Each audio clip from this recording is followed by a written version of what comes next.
forward.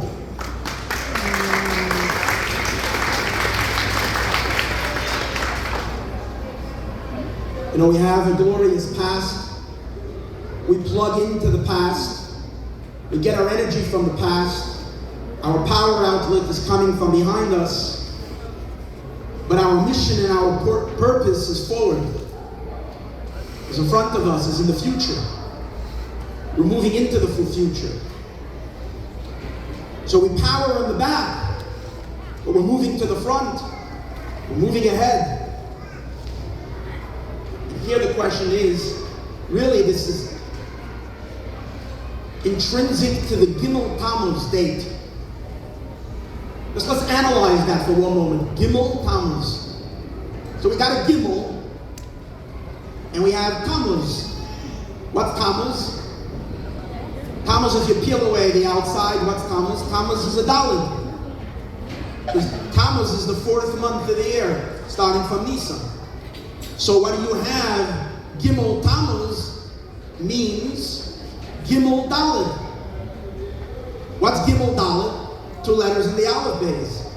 But the Gemara tells us that gimel daled stands for gimoil daled, giving to the poor. Gimel daled is giving to the poor. What does that mean? That means the giver is the gimel. The gimel is the giver. And that's why you see the gimel, he's got his legs stretched out, because the gimel is going to the daled. The daled, dal means poor. So the daled is the poor man. And the gimel is going to lend a hand, or maybe lend a leg, and help the daled by giving whatever it is giving. So we understand the Eibishter is a gimel, and the world is the daled. The Eibishter is the gimel, and the Jewish people are the daled. The Rebbe is the gimel, and the Chassidim are the daled.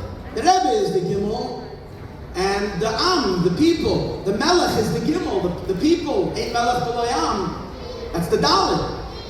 So if the daled is taking from the gimel, then let's analyze a minute. When you look at gimel and daled, it's strange. Shouldn't the daled stand and face the gimel?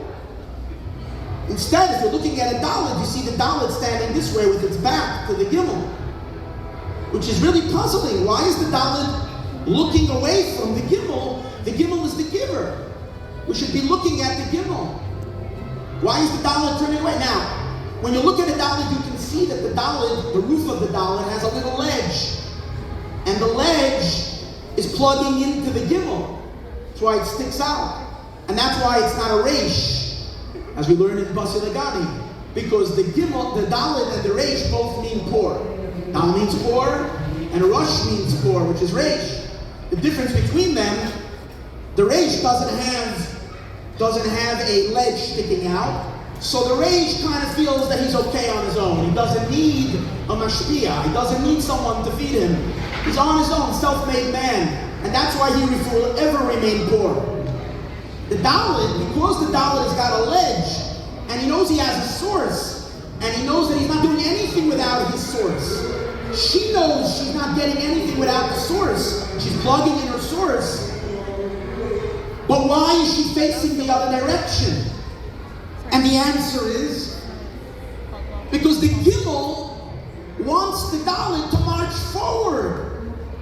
The gimel doesn't want the daled to sit and cry about the gimel all day long and to keep on looking back. The gimel wants the daled to move ahead. And in a sense, you can actually see that the gimel is kind of like gently sticking its leg out and rolling the daled forward. You know, when I had this imagery yesterday of gimel tamuz as the gimel, initially I thought, oh, the gimel is kicking the daled, but the gimel, the Eibishter doesn't kick and the Rebbe doesn't kick. But I did think that perhaps the only thing about the kick is that the kick represents power. When you kick a ball, it's much stronger than when you throw a ball, because your foot, the legs, got a lot of power. So we have to imagine the full force of the Rebbe, of the Mashpia, of the giver. He's pushing really, really hard. However, he lands it very gently. But it is a push, an enormous And that's what happened on Gimel Tamuz. 1994. We were so cozy with our Rebbe that we couldn't get out of the place of thinking that we have to move to Mashiach. We needed Mashiach when we have our Rebbe. So the Rebbe had no choice kind of to phase out a little bit so that we can be where we are today, and now we desperately need the Mashiach. So the gimel is pushed, but where is happening? He's pushing the dalet forward. And you know what happens? When the gimel is giving its leg, it's giving whatever it's giving to the dalet, what happens? It connects to the back of the dalet, and then the dalet consumes that which it's receiving from the gimel, and that little yud that the gimel gave the dalet now enters the space of the dalet, and what happens to the dalet? The dalet becomes a hay, and that's where the hay is. The hay has now that little hashpah, what it received from the gimel, it's now digested into the dalet, and it turns up. It's like you go ahead and you give a quarter to a poor person, so that's the gimel giving the dalet, and the poor person goes and buys lunch, not too much for a quarter, but whatever it is, goes and buys lunch with that, and he eats that lunch, and now he has life. That life became part of the makabel. He now receives it as part of his. But where is that? He only has the hay when he's facing forward. Not when he's facing backwards. The makabel, she can't be looking back. She must be looking forward. And we ask ourselves, but hold it. When we think about our Rebbe, isn't the mashpia behind us? We're contemplating the 1950s, the 1960s, the 1970s, the 80s, the beginning of the 90s. We watch all of our videos from back then. So what do we mean looking forward? And the answer is, the mashpia is not staying in the back. The mashpia ran ahead to the front. Where is the Rebbe now? What do you think the Rebbe is? The Rebbe is stuck in the 1990s or in the 90s? The Rebbe isn't there. How come every time we imagine the Rebbe, we are imagining what we saw what we saw back then? Perhaps we change that vision. Perhaps we see the Rebbe what the Rebbe really is, standing in front of the enormous gates of the third Beis Hamikdash, as thousands and hundreds of thousands of Jews are filing in, and the Rebbe is standing there like this and waving to everybody and smiling to every Yid, welcoming the entire world into the third Beis Hamikdash. That's where the Rebbe is. How do we know he's there? Because the Baal Shem Tov tells us where a person's thoughts and aspirations are. That's where the person is. And where is our Rebbe's aspirations? Where is his desire? What is his burning passion? One thing and one thing only, the Geula of the Jewish people. So the Rebbe is out there in the front, and Gimel Tamuz is telling us we can't be standing there thinking about the past, crying about the past, commemorating, and no matter how important it is, we must be Mashiach forward, focused, we must be driven ahead, not back. And here we come to another secret that the day Gimel Tamuz is actually conveying to us. The day Gimel Tamuz is again a Gimel and a Dalet. The Dalet is the month. It's the fourth month. The Gimel is what? The day. So what is, when you take a day and a month, it could have also been that the day would have been the fourth day and the third month. If whatever happened on Gimel Tamuz would have happened on Dalet Sivan, so then it would also be a Gimel and a Dalet. But what's the difference if it's the fourth day of the third month or the third day of the fourth month? The difference is when it's what's the general and what's the detail. If it's the month, it's tamuz, and then the gimel is a detail in the dalet, which means the giver becomes a detail inside the space of the recipient. If it's dalet sivan, it means that the general is the giver and the recipient is a detail. In other words, the Rebbe, as the leader of the whole generation, the entire generation is included in the Nasi. So there is an existence when we exist within him. We're submerged inside the Rebbe. And that's the way it was before 1994 Gimel Tamuz. We were submerged in the Rebbe. That means that when the Rebbe says he wants Mashiach, and the Rebbe told us to cry for Mashiach, Why are we crying for Mashiach? Not because we want Mashiach, because the Rebbe wants Mashiach. So we're lost in him. And the Rebbe said that's fantastic, but we need you to be you. So we need you to go into your space. We need the dalit to go out. The rays of the sun have to go out of the sun, like we learned in time. You have to go out and become your own metzius, your own identity. But then you open up and you take the gimel into the dalit. And that's the whole theme of gimel tamuz. It's the Rebbe downloading himself into each and every one of us. The Rebbe's been downloading himself for 40 years, into 40 so years before gimel tamuz, week after week, downloading and downloading and downloading. And now the Rebbe finally says, I've downloaded everything. Now you just need to click the files and start opening. Start living me and you. It's really amazing because the Rebbe actually says this exact thing. Literally the last time the Rebbe speaks to us on Gimel Tamuz, the last time the Rebbe has a talk with us, Shabbos Parshas Kairach Gimel Tamuz Toshin Unau. So there the Rebbe is talking about the events that happened in the past on Gimel Tamuz. Gimel Tamuz is a day with a lot of history. Yeshua stopped the sun and all the constellations and everything stood still in the sky on Gimel Tamuz. Gimel Tamuz, the Friediger Rebbe, who was arrested and was already sentenced to death, they freed him from jail, but they sent him to exile. And then a week later, on Yud Beis and Yud Gimel Tamuz, the Friediger Rebbe, the previous Rebbe, was released. So the Rebbe asks this powerful question. He says the whole thing doesn't make any sense. The Friediger Rebbe coming out of jail, the Rebbe sees it as powerful, as so unbelievable, the same way like Yeshua stopping the sun. Why? Because everything, the entire system of existence, everything was standing against the Friediger Rebbe. You had this powerful regime that didn't care. Spilling blood for them was nothing. They sentenced the Friediger Rebbe already to chas v'shalom, to the opposite of life. Then they changed it, and then they sent him to 10 years labor camp. He was enemy number one of the government.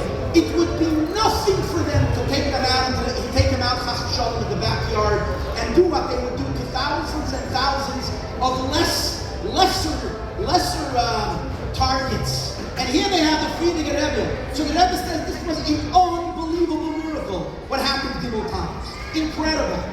So the Rebbe asks a simple question. Why did the miracle come so slow? Why did it somehow, the miracle starts Gimel Tamuz, the Rebbe is free, but he goes to exile. And when he gets to exile, he gets over there, then he's finally told that he can leave. But the most craziest thing is that he's not let out Yud Beis Tamuz, because legally it was a holiday in Russia, so the offices were closed. So we had to wait till the next day, the office should be open, and then they let him out. And you would think that's the end of the miracle. The Rebbe says, no, it took 70 years for the miracle to end. This wasn't about the Friediger Rebbe. This was about Soviet Jewry. This was about the last force of exile that was trying to stop the Jewish people from keeping Torah and mitzvahs.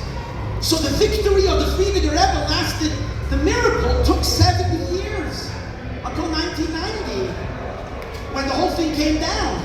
So the Rebbe asks just a simple question. If a miracle is coming of such devour, a miracle that's part of the future redemption, it's the biggest miracles ever. Why is the miracle stop and go, stop and go, stop and go? It almost feels like the miracle keeps on getting out of breath. It's huffing and panting. It has to catch its breath and then the miracle. Especially that it waited for the offices to be open legally. A miracle can't kick down the door. That's a miracle. A miracle breaks the door open. What in the world is the miracle waiting and knocking on the door? And they tell the miracle, I'm sorry, we're open for business only at 9 o'clock. Come back tomorrow. Does that make any sense? So what's the Rebbe's answer? The Rebbe says that that's Mashiach. Mashiach is not going to come from Hashem overwhelming existence. Mashiach, the miracles of Mashiach have to become digested by the world. It has to become part of nature. It has to come bit by bit like an intravenous drop. Drip, drip, drip. Why? Because it has to come inside of us. It has to become part of us. It has to be who we are. change us as people and turn us into Mashiach the Yidden. Our DNA has to change. Our genes have to change. Now watch this amazing thing. The Rebbe says that that's exactly what happened this week in the Parsha with the staff of Aaron. You know the story with the staff of Aaron? You know, in order to prove that the Kahuna belongs to the Aaron HaKohen, Moshe Rabbeinu told all the Shvatim, everybody should bring a stick. They put a stick into the Kodesh HaKadosh, the Holy of Holies. They left it there overnight. And the next day, Aaron, all these sticks came out, and Aaron's stick came out blossoming, a beautiful, it had almonds, an almond tree, literally. And it was a miracle, crazy miracle. But the pasuk says that what happened to the stick was that it first flowered, and then it budded, and then it had almonds. So much so that the Rebbe learns in the Sikha that when Moshe Rabbeinu came out and showed everybody the stick, he didn't just come out with the stick, he picked up all, you know, sometimes your flowers fall on the floor, like the stems. Moshe Rabbeinu swept up the Kodesh HaKadoshim with a shovel, got all those flowers, and then he took it and he showed them not only the finished product, but he showed them the flowers. And the Rebbe says, why? You want to show that he's a Kohen? Show he's a Kohen. And the Rebbe gives this most brilliant answer, which is actually everything about gimel tamuz. The Rebbe says, it's not just that Moshe is trying to prove Aaron is not just a Kohen because so God decided. Aaron is Kohen because so God decided. But once God decided, Hashem decided that Aaron is a Kohen, you know what Aaron did? He owned it. He became a different human being. Today we know you can take a Kohen test. They can test your genes. Only Kohanim have the Kohen gene. Spiritually, that means that Aaron became naturally a Kohen. And that's what he proved with the staff. The staff didn't just end up with shkedim, with almonds. It went through the entire process, like as if it's growing naturally. And the Rebbe says that's the same idea. It has to go through the process.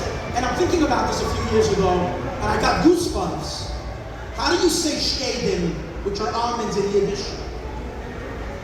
Mandlin. Mandlin. And what's mandlin? That's the Rebbe's name. The Rebbe's name, pronounced a little different. And the Rebbe's basically saying, I am who I am, I'm already Mashiach. But I need you to uncover your Mashiach. You have it inside of you, it's no big deal that I'm here. You have to reveal your mental inside of you. We may not change it that way. How about us? Every single one of us would have it in you. We have to turn every cell of our body into Mashiach to the cells. We have to become Mashiach to the Yidden, absorbing, understanding, living it every second. And here, of course, comes the amazing thing. So what did the Rebbe download into us? He downloaded into us himself. So he downloaded the way he operates, and he wants us to be able to do what he does. So let's take a look at the amazing thing. What does the Rebbe do during the month of Tamuz every year? Tamuz and Av. What was the Rebbe's, like, Chiddush? What's the Rebbe's Chiddush? See, what the crazy thing about Tamuz is, everything that happens in Tamuz initially is negative. Then what happens? What's the theme of Tamuz? If you want to make a flyer for Rosh Chodesh Tamuz, and you want to put a positive theme, what are you going to put? You're going to put, V'hafachti Evlon l'sasai. I will turn your sadness into joy. Yahafchu Yonamelu. They will be converted. And the Rebbe spent 40 years teaching us how to get rid of 2,000 years of morbidity and sadness and living in the past. The Rebbe said, stop with the Holocaust stories. It's important to know it. When I was in camp, I went to a camp called Adas Yereim. And it was a great camp. I loved it as a kid. 3 weeks was hard for me. I didn't realize it then, but it was hard.